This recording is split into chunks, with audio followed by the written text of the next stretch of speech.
ఈరోజు మన encounter news. నేను మీ కే విజయ భాస్కర్.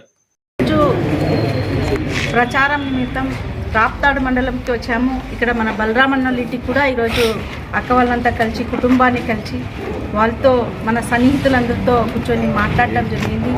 ఇక్కడ మంచి చెడులు కూడా మాట్లాడుకున్నాం. అన్ని విషయాల్లో కూడా మన ప్రకాష్ అన్నతో పాటు మన ఎమ్మెల్యే ప్రకాష్ అన్నతో పాటు నేను కూడా ఈ భాగంలో చాలా వరకు కేంద్రం నుంచి నిధులు తెచ్చి ఈ భాగాన్ని అభివృద్ధి దిశగా తీసుకొని పోతానని ఈ ఒక విషయంలో అందరూ కూడా ఈరోజు నన్ను ఆశీర్వదించాలి. ప్రకాష్ రెడ్డి నన్ను ఆశీర్వదించాలి, ఈ బోయ శాంతమ్మను కూడా ఆశీర్వదించాలి.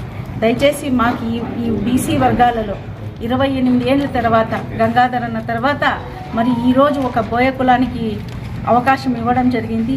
ఈ విషయంలో మేమంతా కూడా మా వర్గం అంతా కూడా చాలా సంతోషం వ్యక్తపరిచారు. అలాగే నేను జాతీయులకు అతీతంగా, కులాలకు అతీతంగా, మతాలకు అతీతంగా ఈరోజు జగనన్న బాటలో జగనన్న సంక్షేమాలు ఏం తెచ్చారో అదే ఒక శ్రీరామ రక్షగా ప్రతి ఒక్క కాటికి ఓట్లు అడగడం జరుగుతుంది. ప్రతి ఒక్క గడపకి పోయినప్పుడు ప్రతి ఒక్క అక్క, ప్రతి ఒక్క తల్లి, ప్రతి ఒక్క చెల్లి కుంకుమ ఇచ్చి పూలు ఇచ్చేసి వాళ్ళకు పసుపు కుంకుమలు ఇచ్చి పూలు ఇచ్చి వాళ్ళ ఆశీర్వాదం చేయడం జరుగుతుంది. మరోసారి సీఎంగా జగనన్నని చేసుకుంటాం. ఖచ్చితంగా ఇక్కడ రాప్తాడులో మన ఎమ్మెల్యేగా తోపుతూరి ప్రకాష్ అన్నను అదే రకంగా ఎంపీగా ఈ బోయ శాంతమ్మను ఎన్నుకుంటామని వాళ్ళు మేము అడగడం కాదు, వాళ్ళ నోటమిడితే ఫస్ట్ వస్తుంది. ఎందుకంటే సంక్షేమ పథకాలు ప్రతి గడపకు ఎలా తలిపినాయో వాళ్ళందరూ కూడా ఈరోజు చాలా సంతోషంగా ఉన్నారు.